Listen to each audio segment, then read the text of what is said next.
Well, I think the most memorable event during my term, 2001 to 2003, well, there were two memorable events. The first one was that we had the DPCA, the Democratic Party Committee Abroad, meet in Geneva. The other major event was, of course, Al Gore.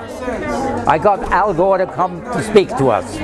At the Scottish meeting, the executive director of Americans Abroad, a fellow named Andrew Goldberg, who told me that Al Gore was coming to Geneva in the following month, I think it was, in December, to address a Jewish group. So I wrote to him and he said, yes, I'll come before I get off the plane at this and this time. I'm staying at the Hotel President and I'll meet you there. We had something like maybe 50, 60 Democrats over there.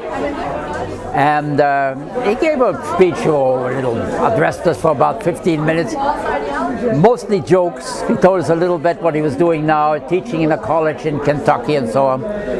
For my own thing, I think my biggest achievement during that term was that I was I was the first and maybe the last one who really used the internet in a way that hasn't been used since.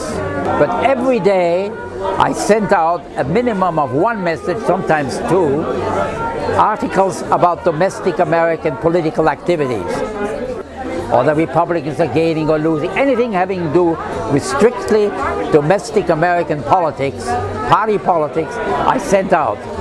I think at that time particularly, it was very important because you remember it was during my term that we had 9/11, and we had to be very careful in the beginning.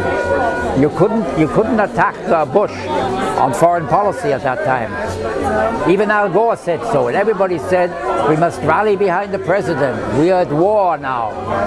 So we could only criticize domestic policies of the Bush administration. We couldn't start criticizing Iraq, wasn't the time yet.